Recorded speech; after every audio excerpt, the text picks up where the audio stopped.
si vous voulez, c'est un projet de longue date vraiment que j'avais depuis que j'étais au lycée, je pense, vers 16-17 ans. J'étais toujours un peu frustré quand je voyais mes camarades pas comprendre les maths. Parce que c'est vrai que j'avais, sans vantardise, c'est vrai que j'avais quand même beaucoup de facilité. Et j'avais des potes qui trimaient, qui bossaient, qui n'y arrivaient pas. Et je me disais toujours que avoir un autre support, ça aurait pu les aider. Ou des explications plus simples ou plus imagées de la part du professeur, ça aurait été peut-être plus simple pour ces gens-là.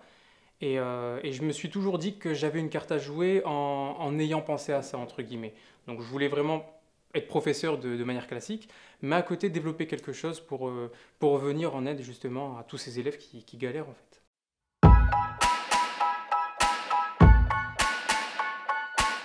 Comme le confinement a été brutal, on n'était pas préparé, donc toute la France, si vous voulez, se ruait sur le site du collège ou le site du lycée, ce qu'on appelle le NT.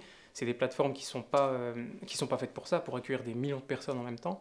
Donc c'était assez compliqué à gérer et pour tout le monde, que ce soit pour les professeurs, les élèves et les parents. Et je me suis dit que YouTube, ce serait un support indépendant qui serait vraiment en dehors de ces plateformes scolaires.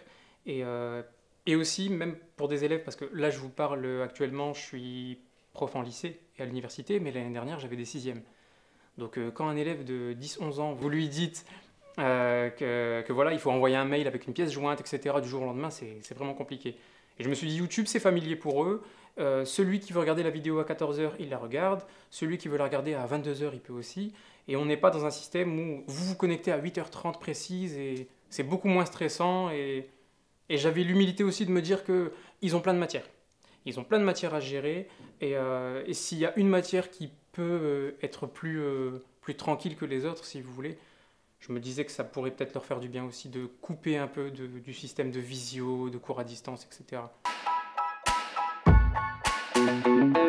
Je me base toujours sur la vie réelle, c'est-à-dire imaginer un homme, imaginer une femme dans la rue, etc.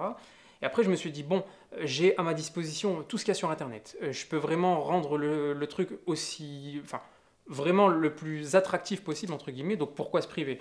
Et je me suis dit que, après, ça c'est toute la difficulté, c'est de trouver quelque chose qui parle à tout le monde. Alors le premier dessin animé qui m'est venu, c'est Les Simpsons. Les Simpsons, j'ai l'impression que c'est universel, tout le monde connaît, enfin, les personnes âgées, les jeunes, les enfants, tout le monde. Je me suis dit, Les Simpsons, ça peut être bien. Et tout doucement, enfin, je sais pas dans quel truc je suis parti, mais là, je suis parti sur les chanteurs. J'arrête pas avec les chanteurs dernièrement, parce que c'est l'actu aussi. Je me dis, il y en a un qui va sortir un album, je peux faire une vidéo sur lui, avec le rap essentiellement. Et la fraction qui correspond à Maes, elle est de 3/8.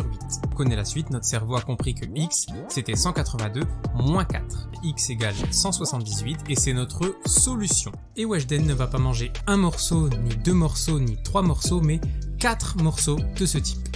On dit qu'elle a mangé 4 dixièmes de pizza. Et c'est super de se dire, bon ben, on sait jamais même si le rappeur tombait sur cette vidéo-là, ce serait super d'avoir un petit clin d'œil de sa part. Donc j'essaie de toucher un peu à tout. C'est vrai que souvent c'est les séries, les dessins animés et la musique surtout. Alors on est parti de la primaire. Donc vraiment le niveau le plus bas, je pense, ouais, ça devait être la primaire. Et je suis parti jusqu'au niveau master. Alors niveau master, bac plus 5, c'est essentiellement pour ceux qui préparent le concours de professeur. Ironie du sort, c'est ceux qui sont le plus assidus dans les vidéos, c'est ça qui est incroyable.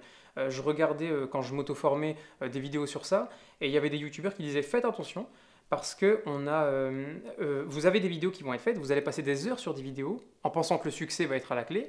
Il y a des vidéos que vous allez limite bâcler en vous disant ça marchera jamais, et c'est totalement l'inverse. Et c'est vrai que c'est ce public-là de personnes qui ont 22, 23, 25, 30 ans des fois, qui préparent un concours. Je me disais, bon, ils ont autre chose à faire que de regarder des vidéos. Moi, je visais plutôt les collégiens, etc. Et ben, nous, on a les stats, c'est vrai, sur YouTube, on a vraiment un détail sur l'audience. Et ils sont vraiment, vraiment à fond. Hein. Ils sont vraiment à fond. Et après, ça se comprend aussi parce qu'ils préparent un concours.